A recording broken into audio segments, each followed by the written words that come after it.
अब इसमें विश्लेषण की जरूरत है। भागवती जी तो लिख के चले गए, अब ये क्यों का जवाब हमें ढूंढना है, और इसमें जरूरत हो तो आधुनिक विज्ञान की मदद भी लेनी है। मॉडर्न साइंस ने कुछ लॉजिक डेवलप किए हैं, कुछ ऑब्जर्वेशंस उन्होंने दिए हैं, तो उनकी मदद से ये क्यों ना करें, क्या कारण है, यहां से अब बात मैं शुरू करता हूं। आधुनिक विज्ञान क्या कहता है प्रेशर कुकर के बारे में, ये जाने।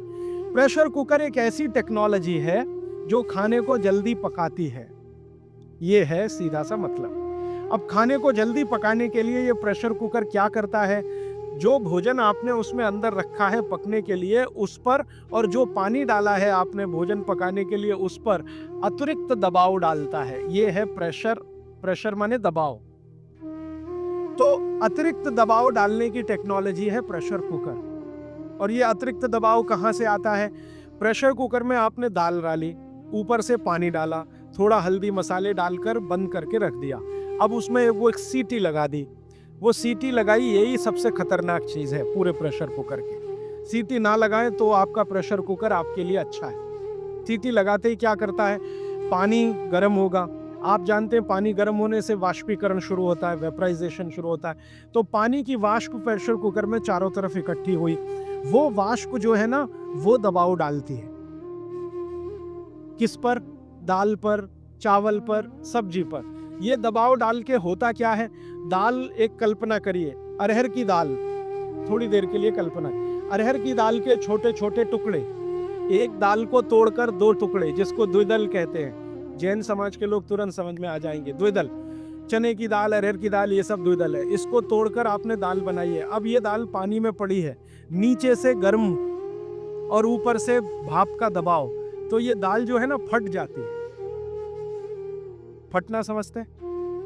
वो दरकना शुरू हो जाता है। उसके अंदर के जो मॉलिक्यूल हैं, दाल के अंदर जो अणु हैं, वो अणु एक दूसरे को जो जकड़ कर बैठे हुए हैं, ये पानी का प्रेशर उन अणुओं को तोड़ता है और दाल दरकना शुरू होती है। वो दाल दरक जाती है और पानी इतना गर्म होता है तो उबल जाती है, पकती नहीं है, उबलती है। पकना और उबलने में अंतर है। तो उबल जाती है और दरक जाती है। आप खोलते हैं, 5 मिनट बाद आपको लगता है दाल पक गई है। पक नहीं गई है, वो थोड़ी सॉफ्ट हो गई है, नरम हो गई है, क्योंकि नीचे से गर्मी पड़ी, ऊपर से प्रेशर पड़ा वाष्प का। वो पकी नहीं है, उबल गई है और उसका सॉफ्टनेस बढ़ गई है। तो आपने खा लिया तो आपने कहा पकी हुई दाल खा ली। माफ करिए, दाल पकी हुई नहीं है। फिर आप बोलेंगे जी पकी हुई दाल और इस दाल में क्या अंतर है? पकी हुई दाल का आयुर्वेद में एक सिद्धांत है। आयुर्वेद में वैसे सभी सिद्धांत हैं, उसमें से एक मैं आपसे बता रहा हूँ। आयुर्वेद चिकित्सा ये कहती है कि जिस वस्तु को खेत में पकने में जितना ज्यादा समय लगता है, जिस वस्तु को पकने में खेत में जितना ज्यादा समय लगता है, भोजन रूप में पकने में भी उसको ज्यादा समय लगता है। अब अरहर की दाल की बात करें, आप में से थोड़ा भी गांव से जुड़ा हुआ कोई व्यक्ति होगा तो आप जानते हैं अरहर की दाल को खेत में पकने में कम से कम 7 से 8 महीने लगता है। कम से कम 7 से 8 महीना लगता है। क्यों? अरहर की दाल में जो कुछ भी है, जिसको आप न्यूट्रिएंट के रूप में जानते हैं, माइक्रो न्यूट्रिएंट के रूप में जानते हैं, सूक्ष्म पोषक तत्व के रूप में जानते हैं, वो मिट्टी से दाल तक आने में सबसे ज्यादा समय लगता है। ये जो मिट्टी है ना खेत की, ये माइक्रो न्यूट्रिएंट्स का खजाना है। खेत की मिट्टी में कैल्शियम है, खेत की मिट्टी में आयरन है, खेत की मिट्टी में सिलिकॉन है, कोबाल्ट है, जिप्टन है, जोरोन है, ये सब माइक्रो न्यूट्रिएंट्स खेत की मिट्टी में है। ये पौधे की जड़ में आते हैं, जड़ से तने में आते हैं, तने से फल में आते हैं। इस पूरी क्रिया में बहुत समय लगता है, तो इसलिए दाल को पकने में समय लगता है। तो आयुर्वेद यह कहता है कि जिस दाल को खेत में पकने में ज्यादा समय लगा, उसको घर में भी पकने में ज्यादा समय लगना चाहिए। क्यों? ये जो माइक्रो न्यूट्रिएंट्स धीरे धीरे एब्जॉर्ब हुए हैं दाल में, खींच कर आए हैं दाल में, इनको डिसॉल्व होने में भी धीरे धीरे ही समय लगेगा। आप दाल क्यों खाना चाहते हैं? आप दाल खाना चाहते हैं प्रोटीन के लिए। प्रोटीन कहां से आएगा? ये जो माइक्रो न्यूट्रिएंट्स का कलेक्शन दाल में इकट्ठा है, इनके टूट जाने पर, बिखर जाने पर। तो वो बिखरने और टूटने में उसको देरी लगने वाली है, क्योंकि आने में देरी लगी है। ये प्रकृति का सिद्धांत है, आयुर्वेद का नहीं कहना चाहिए, प्रकृति का सिद्धांत है। बच्चे को पेट के अंदर गर्भाशय में विकसित होने में समय लगता है। दुनिया में हर चीज को विकसित होने में समय लगता है, जल्दी कुछ नहीं होता। इसलिए दाल भी जल्दी नहीं पकती, बच्चा भी जल्दी नहीं होता। सभी चीजों में ये है, प्रकृति का नियम है। और प्रकृति का दूसरा नियम है कि जिन चीजों को पकने में, बड़ा होने में ज्यादा समय लगा है, उनको डिसॉल्व होने में भी ज्यादा समय लगेगा।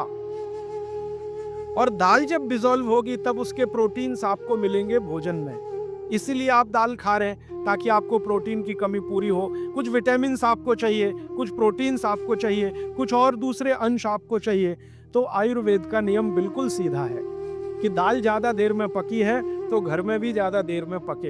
अब मेरे समझ में आया कि हमारे पुराने लोग जो बुजुर्ग थे वो कितने बड़े वैज्ञानिक थे। मैं एक बार जगन्नाथपुरी गया था, आप भी गए होंगे। तो वहां भगवान का प्रसाद बनाते हैं तो प्रेशर कुकर में नहीं बनाते, आप जानते हैं। हालांकि वो चाहें तो प्रेशर कुकर रख सकते हैं, क्योंकि जगन्नाथपुरी के मंदिर के पास करोड़ों रुपए की संपत्ति है। तो मैंने मंदिर के महंत को पूछा कि ये भगवान का प्रसाद, माने वहां दाल और चावल मिलता है प्रसाद के रूप में, वो मिट्टी की हांडी में क्यों बनाते हैं? आप में से जो भी गए हैं जगन्नाथपुरी, आप जानते हैं वो मिट्टी की हांडी में दाल मिलती है और मिट्टी की हांडी में चावल मिलता है या खिचड़ी मिलती है, जो भी मिलता है प्रसाद के रूप में। तो मैंने महंत को पूछा कि आप ये मिट्टी की हांडी में ही क्यों बनाते हैं? तो उसने एक ही वाक्य कहा, मिट्टी पवित्र होती है। तो ठीक है, पवित्र होती है, ये हम सब जानते हैं। लेकिन वो जो नहीं कह पाया महंत, वो आपको मैं कहना चाहता हूं कि मिट्टी न सिर्फ पवित्र होती है, बल्कि मिट्टी सबसे ज्यादा वैज्ञानिक होती है। क्योंकि हमारा शरीर मिट्टी से बना है। मिट्टी में जो कुछ है वो शरीर में है, और शरीर में जो है वो मिट्टी में है। हम जब मरते हैं ना और शरीर को जला देते हैं तो 20 ग्राम मिट्टी में बदल जाता है पूरा शरीर। 70 किलो का शरीर, 80 किलो का शरीर मात्र 20 ग्राम मिट्टी में बदल जाता है, जिसको राख कहते हैं। और इस राख का मैंने विश्लेषण करवाया एक लेबोरेटरी में, तो उसमें कैल्शियम निकलता है, फास्फोरस निकलता है, आयरन निकलता है, जिंक निकलता है, सल्फर निकलता है, 18 माइक्रोन्यूट्रिएंट्स निकलते हैं मरे हुए आदमी की राख में। ये सब वही माइक्रोन्यूट्रिएंट्स हैं जो मिट्टी में है। इन्हीं 18 माइक्रोन्यूट्रिएंट्स से मिट्टी बनी है। यही 18 माइक्रोन्यूट्रिएंट शरीर में है जो मिट्टी में बदल जाता है। तो महंत का कहना कि मिट्टी पवित्र है, वो बहुत वैज्ञानिक स्टेटमेंट है। बस इतना ही है कि वो उसको एक्सप्लेन नहीं कर सकता। एक्सप्लेन क्यों नहीं कर सकता? आधुनिक विज्ञान उसने नहीं पढ़ा या उसको मालूम नहीं है। लेकिन आधुनिक विज्ञान का रिजल्ट मालूम है, पवित्रता। रिजल्ट उसे मालूम है, विश्लेषण नहीं मालूम। वो हमारे जैसे मूर्खों को मालूम है। मैं अपने को उस महंत की तुलना में मूर्ख मानता हूं। क्यों? क्योंकि मुझे ये विश्लेषण करने में 3 महीने लग गए। वो बात 3 मिनट में समझा दिया कि मिट्टी पवित्र है। तो ये मिट्टी की जो पवित्रता है, उसकी जो माइक्रोन्यूट्रिएंट्स की कैपेसिटी या कैपेबिलिटी है, उसमें से आई है। तो मिट्टी में दाल आई है, दाल आपने पकाई है, तो वो महंत कहता है कि मिट्टी पवित्र है, इसलिए हम मिट्टी के बर्तन में ही दाल पकाते हैं। भगवान को पवित्र चीज ही देते हैं, अपवित्र चीज भगवान को नहीं दे सकते। अच्छा, मैं वो दाल ले आया और भुवनेश्वर लेके गया, पुरी से भुवनेश्वर। भुवनेश्वर में CSIR का एक लेबोरेटरी है, council of science and industrial research का लेबोरेटरी है, जिसको रीजनल रिसर्च लेबोरेटरी कहते हैं। तो वहां ले गया, कुछ वैज्ञानिकों से कहा ये दाल है। उन्होंने कहा हाँ ये पुरी की दाल है। मैंने कहा इसका विश्लेषण करना है, इस दाल में क्या है। तो उनके यार ये तो बड़ा मुश्किल काम है, 6-8 महीने लगेगा। मैंने कहा ठीक है, फिर भी। तो उन्होंने कहा हमारे पास पूरे इंस्ट्रूमेंट नहीं है, हमारे पास जो जो चाहिए वो नहीं है, आप दिल्ली ले जाओ तो बेहतर है। तो मैंने कहा दिल्ली ले गया तो खराब तो नहीं होगी? उन्होंने कहा नहीं होगी, क्योंकि ये मिट्टी में बनी है। तो पहली बार मुझे समझ में आया मिट्टी में बनी है तो खराब नहीं होगी। तो मैं ले गया दिल्ली तक, सच में ले गया। और भुवनेश्वर से दिल्ली पहुंचने में आप जानते हैं करीब करीब 36 घंटे से ज़्यादा लगता है। दिल्ली में दिया, कुछ वैज्ञानिकों ने उस पर काम किया और उनका जो रिजल्ट है, जो रिसर्च है, जो रिपोर्ट है, वो ये है कि इस दाल में एक भी माइक्रो न्यूट्रिएंट कम नहीं हुआ पकाने के बाद भी। सबसे पहले तो चैनल सब्सक्राइब करें, वीडियो को लाइक करें और शेयर करें। धन्यवाद।